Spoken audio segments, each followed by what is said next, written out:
Vou dar um play aqui na nossa live stream, tá na página da Rádio Congonhas, tá bom?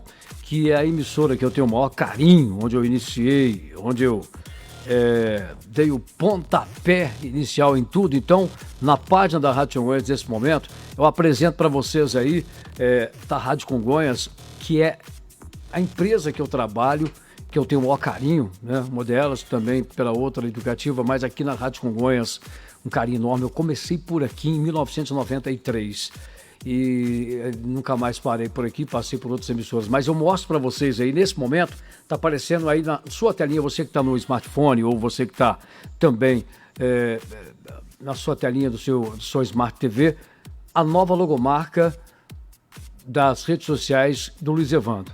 Agora, para você me encontrar no Instagram, no YouTube e no Facebook, Nas Ondas com Luiz Evandro. Tem aí também o meu contato WhatsApp para contatos comerciais. Agora sim eu vou pôr quem realmente tem que aparecer, que é o Gilvano Canhone aqui na parada, porque ele está conosco. O Gilvano é um cara seguinte. Gilvano, primeiramente, boa tarde. Muito obrigado por aceitarem vir no programa, viu? Muito obrigado. E lembrando que o Gilvano Canhone também conhece ele aqui na Rádio Congonhas, o futebol. É o comentarista, como o Marcelinho falou agora há pouco aqui, comentarista completo. O Júlio fala que é da palavra fácil. Da palavra fácil, cada um tem um Estou procurando achar um adjetivo, né? Um adjetivo mais apropriado. Mas o Gilvano Canhone, gente, é um prazer demais estar recebendo ele aqui, tanto na rádio quanto também pela página da rádio. E depois do meu programa, aí o conteúdo vai estar disponível também nas minhas redes sociais, só você seguir aí, Nas Ondas com Luiz Evandro. Estou acostumando também com o novo formato, mas faz parte. Ô Gilvano, uma curiosidade, você gosta muito de futebol. Sim. Você está sempre aqui comentando na equipe de esportes, com o Márcio, com o Silas e a turminha toda. Verdade. Mas o que as pessoas não sabem é que você é formado e você tem a sua formação. É um profissional já aposentado em outra situação que não tem nada a ver, entre aspas, com futebol. Qual que é a sua formação, Gilvano? Então, eu tenho a formação técnica em metalurgia na antiga Fundação Dom Silvério, né? Com muito orgulho. Formei lá em 83, muito orgulho mesmo, numa escola belíssima, com uma alta capacidade de formar grandes profissionais. Nossa, quem passou por lá... Todos os quais eu conheço... exerceram grandes profissões, já se aposentaram e foram muito felizes na profissão, graças à escola Fundação Dom Silvério. Depois, né, Luiz, tive uma experiência muito grande na vida profissional, fui vir a fazer minha faculdade já aos 40 anos. Que coisa boa. Eu fui incentivado por alguns gestores e resolvi fazer, e aí quando eu tomei a decisão de fazer pedagogia, a turma ficou na loucura. Pô, mas você trabalha na indústria, como é que você vai deixar... Vai fazer pedagogia? Pô, você tem que fazer engenharia. Eu falei, cara, eu já aprendi muito, tacitamente falando, né? O meu conhecimento tácito e prático, ele é muito grande dentro desse horizonte industrial, mas eu gostaria, como eu sempre fui, assim, eu tive sempre a dádiva de ter equipe para gerir, eu queria muito buscar um conhecimento para que a gente pudesse maximizar o talento e o conhecimento das pessoas. Eu já tinha entendido que o papel do líder é desenvolver pessoas e não obter resultado próprio.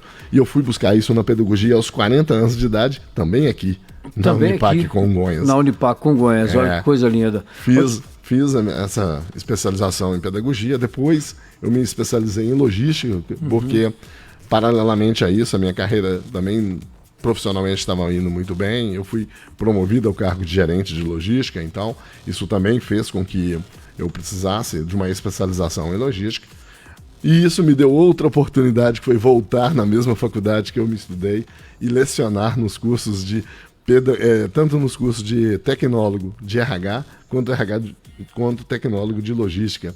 Então também por 5 anos eu tive o prazer de formar alunos aqui, prepará-los para o meio industrial e principalmente esse caminho do RH também. Então, por lá passou minha filha Natália, por lá passou meu filho Rodrigo, os amigos deles. Então, assim, tive a oportunidade de formar e muitos amigos que já estavam com a idade avançada retornaram na faculdade, até por meu intermédio, por ver que eu estava lá.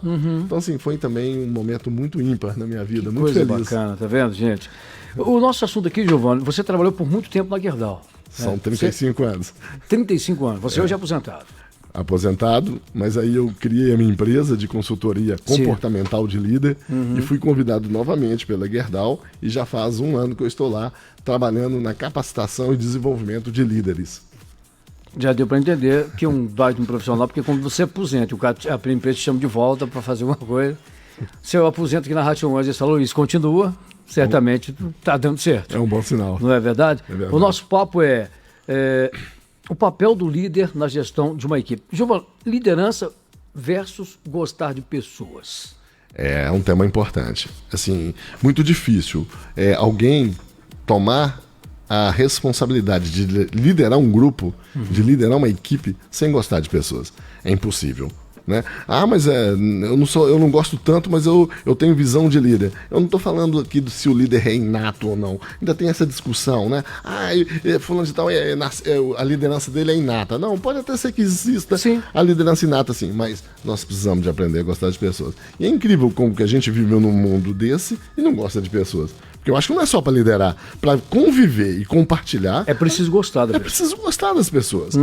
Mas o líder, aí eu tenho isso como obrigatoriedade, porque gostar de pessoas significa conhecê-las, né? Significa respeitá-las e significa a coisa mais importante de um líder, desenvolver as suas pessoas. É isso que eu ia te perguntar, né? A maior função do líder é desenvolvê-las, então. Com certeza. Eu acho que um líder, ele deixa seu trabalho muito firme e o sucesso dele aparece quando ele cria sucessores. Quando ele deixa discípulos, quando as pessoas que trabalharam com ele aprenderam com ele e até aprimoraram aquilo que ele ensinou. Porque nós não somos professores, nós somos construtores.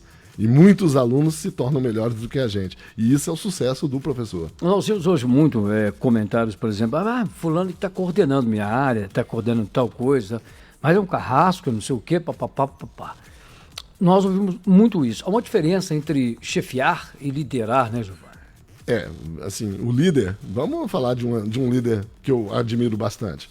Mas vamos falar de Jesus. Jesus, que é o maior líder, né? Ele escolheu 12 discípulos. Aqueles caras não passariam na prova do Enem, não passariam na prova de recrutamento para nenhuma dessas empresas aí. Sim. Né? Mas ele não estava procurando perfeição neles. Ele estava procurando um coração puro, capaz de aprender com ele tudo aquilo que ele queria ensinar. E ele ia ensinar, por exemplo. Então, muitos de nós que somos líderes, às vezes nos esquecemos que é o nosso exemplo que ensina e não a nossa fala. A fala pode até convencer, mas o exemplo arrasta. Então, nós estamos nos esquecendo de arrastar esse povo conosco. A gente quer exigir, a gente quer falar, mas a gente esquece de que o nosso exemplo, no dia a dia, primeiro, nós temos que comprovar que o que a gente fala é o que a gente faz. Sim. Né? Não existe aquilo de esquece o que você sabe e faz o que eu mando. Não existe. Não. Você tem que dar exemplo. Como para um filho, por exemplo, como é que eu posso mostrar ao meu filho uma conduta certa, sendo que ele me vê fazendo ao contrário? É o básico. Como é que eu posso falar com meu filho que ele não pode beber e dirigir se ele me vê fazendo? Então, eu perco a moral, eu perco completamente o respeito. Né? E eu não convenço, que é o pior. Sim. Né? O exemplo, ele faz com que as pessoas nos olhem, né? Um líder, vamos imaginar um líder que tem 30 pessoas. Ele tem 2 olhos para olhar para 30 pessoas, mas são 60 olhos nele. Então, qualquer vacilo cria a gente chama um termo hoje, muito moderno, né? Mas é o termo de permissividade.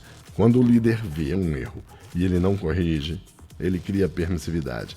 Mas quando eu pratico aquilo que eu falei ao contrário, a permissividade está instaurada naquele instante. Estamos batendo papo com o Giovanni Canhoni, que é especialista no papel de fazer líderes em gestão de uma equipe. Ô, Giovanni, e essa questão de identificar as habilidades de cada membro, por exemplo, da equipe, você precisa disso para poder administrar toda essa situação também, né? E o ser humano é único, cara. Você está numa equipe com 30 pessoas, mas cada um tem uma cabecinha diferente, né? Eu acho que isso começa quando a gente imagina que quais são as minhas dificuldades, né? Porque eu sou líder, aí eu me acho perfeito. Muito pelo contrário. Muitas das minhas dificuldades, eu preciso solucioná-las através das habilidades da minha equipe. Né? Eu sempre tive dificuldades. Eu sempre tive na minha equipe aqueles que faziam melhor do que eu. Né? Então, quando você entende isso, é importante, porque ninguém nasce burro. Quando uma criança nasce, o médico não bate a mão na bundinha dele e fala assim, esse vai ser burro e esse vai ser inteligente. Não tem isso. Não existe, não está escrito ali, cara. Exato. Então, todos nós, né, os pais têm que fazer isso, os professores têm que fazer isso, mas o líder, mais do que nunca, ele precisa identificar onde existe um talento naquela pessoa. Tem gente que tem talento para operar equipamentos, tem gente que tem talento para interpretar situações, para criar padrões. O líder percebe essas coisas. Percebe se ele conhece as pessoas que trabalham com ele. Ele precisa conhecê-las E profundamente. ele aprende com cada um daqueles que estão ali. Com certeza. Não existe conhecimento só transmitido, né? Ali o conhecimento ele é compartilhado. Por isso que eu falo, Giovanni, outro dia eu conversando com a pessoa, eu falo, Luiz, nossa, a profissão sua é bacana, você fala... Eu disse para a pessoa, a minha profissão é tão digna quanto qualquer outra profissão, porque eu brinco às vezes com uma pessoa, ela está trabalhando na rádio conosco, fazendo a limpeza, eu falei, se você não limpasse aqui, seria impossível estar aqui nesse momento, porque o lixo já está um em cima do outro, entendeu? Da mesma forma, quem faz lá fora a limpeza, quem exerce um cargo de... Toda a profissão é digna. E nós, se tivermos, assim, eu imagino, se estiver errado, me corrija, um pouquinho de percepção, nós podemos aprender com cada um. Os nossos pais, por exemplo, né? Às vezes, o meu pai não tem formação escolar, mas ele tem uma formação de vida, que eu, quando sento para conversar com ele, parece que eu estou abrindo uma enciclopédia na minha frente.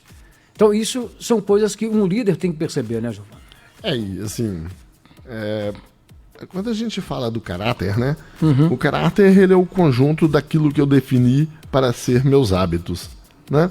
Então, o que eu penso torna palavra, o que eu falo pode tornar hábito, e o que eu pratico me torna o que eu sou, o meu comportamento, e isso vai me definir. Então, quando eu respeito, poxa, é simples, você quer entender o que é cuidar de pessoas... A pandemia está ensinando para alguns, mas eu já tinha aprendido isso há um certo tempo atrás. Quando minha mãe ainda viva e doente, ela ficou 4 anos num estado vegetativo na cama, e eu chegava no hospital e a gente via as meninas pintarem as unhas da minha mãe, colocar brincos da minha mãe, lavar o cabelo da minha mãe e maquiar minha mãe. Minha mãe não via isso, minha mãe não sentia isso. Isso é cuidar de pessoas. Eu fiquei apaixonado pelo pessoal da saúde. Eu vivi isso na pele. Mas talvez se eu não tivesse passado por aquilo, talvez eu não tivesse entendido. Não tivesse entendido. Mas então, quando a gente trabalha numa equipe, a gente percebe e a gente se esquece de que capacitar e tornar uma pessoa melhor é quando a gente elogia. Sabe, o reforço positivo, ele é uma arma tremenda a favor do bem. E às vezes nós nos preocupamos muito em preciso corrigir quando errou.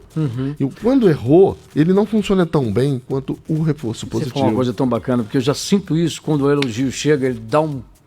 Cara, ele é fenomenal. Fenomenal, cara. É fenomenal. Às vezes você não está tão bem naquele dia. Mas você se transforma, cara. Só basta chegar aqui e falar, Luiz Evandro, o seu programa é fenomenal para mim. Acabou. Eu não consigo passar a tarde sem ouvi-lo. Aí você fala assim, meu Deus, eu preciso caprichar. Eu preciso caprichar mais, exatamente. Eu preciso fazer melhor eu mesmo ainda. Faço autocrítica. É isso. Então, Exato. assim, ninguém educa ninguém na pancadaria. Né? Se fosse assim, o presídio estava vazio. Tá tudo vazio. Né? Então, assim, o reforço positivo. Claro que a correção é necessária. Mas a correção é necessária quando há entendimento que aconteceu o erro. Então o líder, ele precisa conhecer, e as pessoas que trabalham com o líder precisam conhecê-lo. Porque dessa forma, quando acontece o erro, existe uma palavra famosa no dia de hoje, chamada abertura, que é, eu procuro meu líder e falo assim, cara, acabei de errar ali. Não tinha a intenção de errar, mas fiz isso e isso errado e queria que você fosse o primeiro a saber. Sem medo da consequência, Sim. sem medo da punição, mas simplesmente porque confia no líder e sabe que o líder confia nele. E isso é preparar a equipe. Isso é trabalhar de forma verdadeira e genuína no desenvolvimento de pessoas. Giovanni Canhoni, para a gente encerrar o nosso bate-papo, que ele ficava a tarde toda, mas a gente tem o tempo aqui, até para a gente colocar também na internet depois, nas redes sociais. Vamos falar um pouco sobre a experiência que podemos ter no valor do conhecimento adquirido ao longo das carreiras. A questão da pouca utilização dessas experiências, conhecimento. Esse dia é a melhor matéria. Verdade. Pessoal acima de 50 anos que está... Como é que você fala para a gente sobre essa situação, Giovanni? Então, nós temos uma cultura no Brasil, ao contrário dos países mais desenvolvidos ou países milenares, né? No Japão, principalmente, sansei. O cara que passou dos 60 anos, se ele fez ou não fez faculdade, ele é tido como um sansei. É um cara que conhece. Lá a gente chama de mestre. né? Passou dos 60, dos 70, essas pessoas lá têm valor. Aqui, infelizmente, a gente criou um termo ruim, né? Ah, você está jogando dama na praça? O aposentado está jogando dama na praça? Quer dizer, poxa, a gente desqualifica a prática e a experiência de alguém que trabalhou por muitos anos. E é uma pessoa que tem história. E aí, o que acontece? Quando vai passando e aumentando a necessidade de termos gente mais velhas para trabalhar, para aposentar aos 65, a gente esquece do valor da experiência. E sabe, eu gosto muito da modernidade. Mas quando a gente fala assim, olha, eu vou lá no YouTube e eu aprendo, eu vou lá no Google e eu aprendo, não é bem assim. Você tira um plano de voo no Google. Você viu como é que o cara pilotou no YouTube, mas você não sabe. Não, aquela manete está na tua mão. Quando ela estiver na tua mão... Você viu ali, mas na prática não é aquilo que você está pensando. Na hora de decidir, aí o seu controle emocional não vai. Então, a experiência, ela é importante. Só a experiência também não vale nada, não. Não é ter idade, não. É ter realmente experimentado e ter trabalhado e executado uma coisa por muito tempo. Isso é que é experiência. Até mesmo porque a experiência não tem muito a ver com a idade. Eu posso ser uma pessoa nova, mas tem experiência no que faço. Exatamente, isso que eu quero dizer. Né? Tem gente aí com 70 anos que às vezes não tem essa experiência. Não tem experiência na comunicação que eu tenho, por exemplo, há 30 anos, mas poderia estar com 2, 3, 4. Exato. Então, assim, a experiência vem da intensidade daquilo que se pratica e da qualidade que você praticou também. Né? Então isso é uma coisa muito séria. Então quando a gente fala de respeitar a experiência, não é respeitar cabelo branco. Respeitar cabelo branco que minha mãe me ensinou quando eu tinha 5 anos de idade. Isso é respeito da pessoa. Respeito da pessoa. Todo ser humano é digno e merece respeito. É isso aí. Minha mãe ensinou muito bem e eu aprendi muito bem. Tá? Então assim, agora, a experiência, ela também não pode vir de arrogância. Não. Muitos experientes também foram muito arrogantes. Sim. Então o mercado também começou a fugir desse pessoal. Porque é um pessoal que não quer aprender, que não quer se renovar, que não quer se atualizar. Os jovens hoje nos atualizam. Meus filhos me atualizam, meus colegas me atualizam, né? Assim como eu atualizo meu pai. Isso é uma troca. Né? Então a experiência bem vivida e bem relacionada, olha, em nenhum lugar se vive só de experiência e nem só de jovem. Sim. Mas a perfeita mistura é o melhor para o conhecimento e para a prática do profissionalismo. Eu só não duvido disso, não. Uma coisa fantástica, viu, Giovano? Muito bom mesmo, cara. Sensacional essa pauta de hoje do programa aqui. Giovano, ó, muito obrigado pela tua presença. Eu vou deixar os microfones à sua disposição para você colocar alguma coisa que eu não te perguntei, que talvez esteja aí. Ó, o Giovano não me perguntou isso aqui que eu queria falar. A Iris Silva, ela está parabenizando pela fala, humildade de vocês dois, a mais pura verdade. Muito obrigado. Muito obrigado, viu, o Iris Silva. A internet é outro lance que a gente sabe. Eu estava outro dia vendo o alcance da página da Rádio Congonhas. Aí lá, quando a gente administra, a gente tem uns pontos onde vai, sabe? Então você pinga Brasil e parte do mundo. Falei com você, minha filha, Natália, está nos ouvindo lá na cidade de Paraupebas, no Pará, nesse momento. Tá vendo? Né? Tá vendo? Diminui a distância, né? Sim. Nos faz mais próximos. Sim. A internet possibilita, né, da gente se ver todo dia. Então isso é fantástico. Isso é fantástico. Giovano, então muito obrigado. E o que você queria falar alguma coisa? Eu queria só encerrar, Luiz Giovano, falando com você o seguinte, olha, eu acho que a gente perde hoje um grande propósito na preparação, sabe? Todos nós hoje sonhamos em ter posições melhores, em estar recebendo mais em outras profissões, mas a gente se esquece de um simples detalhe de nos capacitarmos. Quando eu for isso, você vai ver a decisão que eu vou tomar. E às vezes a gente se esquece que a gente se torna melhor e muito mais líder a cada decisão que a gente toma e a cada conhecimento novo que a gente adquire. Então, para você ser aquilo que você quer, não despreze o conhecimento, nem o tácito, né, que é o conhecimento da prática, e nem o explícito, que é o acadêmico. A soma dos dois, né, e com um caráter adequado, você vai longe, você vai ter sucesso na sua vida. Que show, cara. Giovanni, obrigado, viu, cara? Eu que É agradeço. um aprendizado muito grande nós tivemos aqui com você, viu? Caramba, eu Muito te agradeço aí mesmo. pela oportunidade. É um prazer estar com você aqui, que eu te ouço, né? Todo mundo sabe disso. Você colabora comigo direto aí. Gosto muito, já te elogiei aqui hoje pela qualidade da trilha musical, sempre nos agradando. Então, assim, continue sendo assim, abra esse espaço sempre para esse tipo de profissional, para a gente poder, dentro da nossa cidade de Congonhas, eu me esqueci, eu gostaria de falar mais um minutinho. Sim, claro. Eu trabalho na Gerdau por 35 anos, estou lá de volta ainda, mas eu fico muito triste quando a nossa cidade ainda tem um menor número de representantes lá dentro. Nós temos um pouco número de líderes lá dentro. Então, nossa cidade precisa abrir o olho para a capacitação do profissional daqui.